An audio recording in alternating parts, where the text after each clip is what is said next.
Hi, it's Chris Watkin here, and I'm joined by Kevin and Ian from the Land and New Homes Network. Kevin, Ian, talk to me about conflict of interest in new home sites with estate agents. Talk to me.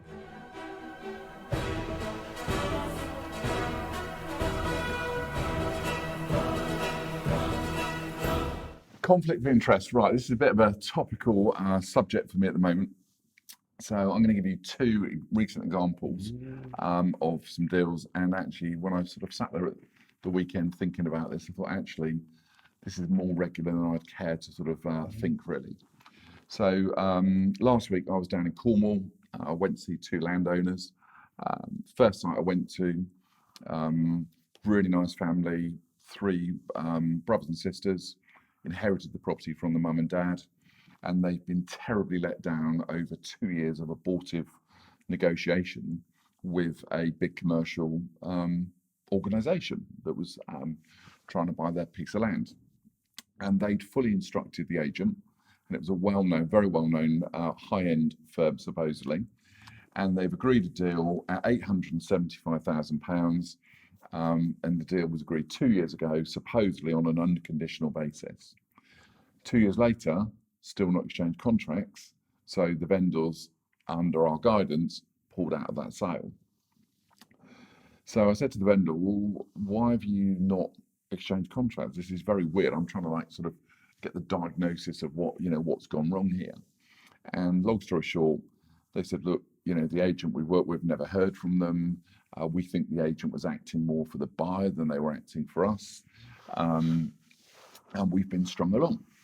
So I could tell that straight away. It was pretty obvious. 2 years unconditional purchase.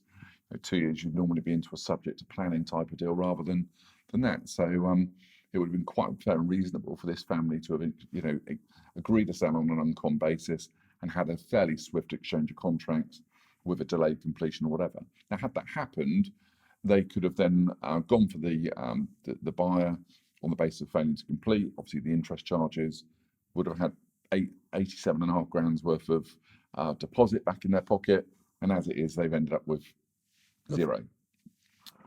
Now, that's one in several. I went to another one, a £5 million deal. The agent who is charging the vendor a 3% fee is also acting for the same buyer on two other large sites in the same vicinity. So here he's supposedly acting for the vendor, and in the other two he's acting for the same buyer that wants to buy hers. She's got no other offer on the table, and they're pushing hard for a £5 million terms agreed, clearly with different agendas.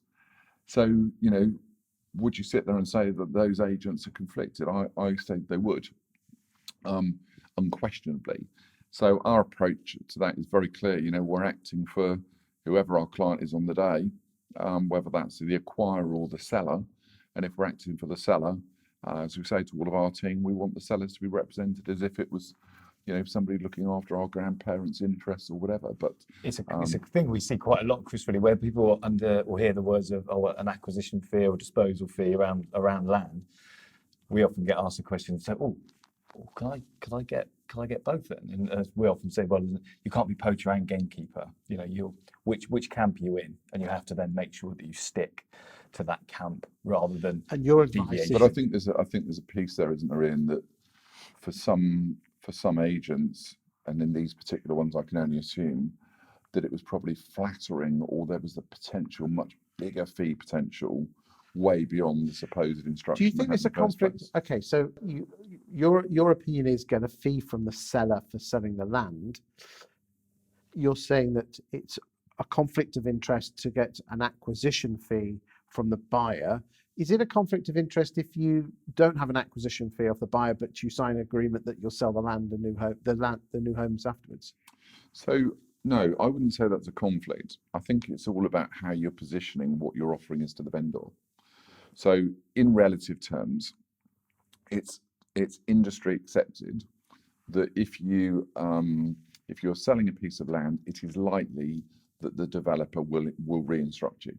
Now, there is no God-given right that that's definitely going to happen. So the buyer would be well within its rights, if we're acting for the seller, to turn around and say, well, hold on, we don't want to use your services, or actually, no, it's not.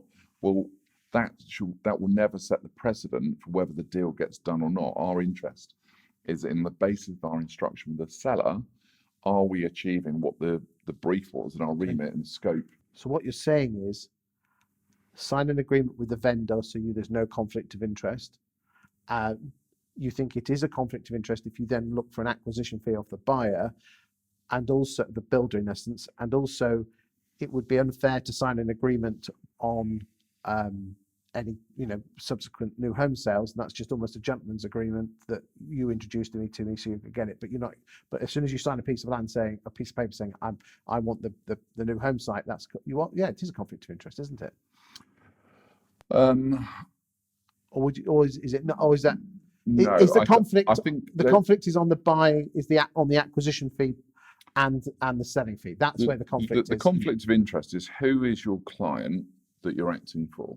Okay, so go back to the two that I've mentioned.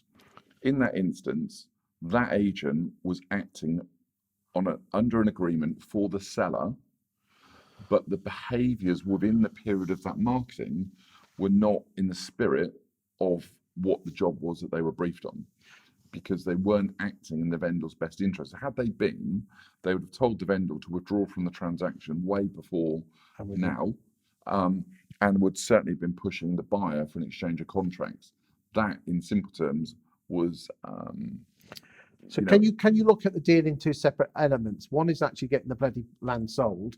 The second one is then actually, right, once you've got the land, we need to come to some agreement. You can sign a contract on both, but it's certainly crossing the line when you expect an acquisition fee off the buyer to buy the land. You can't take two fees on an introduction for the sale of the land. For the sale of Forget the ones the houses down the road. As far as the resales down the road are concerned, that again is a very transparent disclosure at the point of doing a deal, to say to a vendor, look, these developers are likely to want to engage with us for the future resales. Is that a problem? Most vendors will say, unless it's going to get in the way of the price that they achieve, no, it doesn't. There you go. Excellent. Thank you for your time today.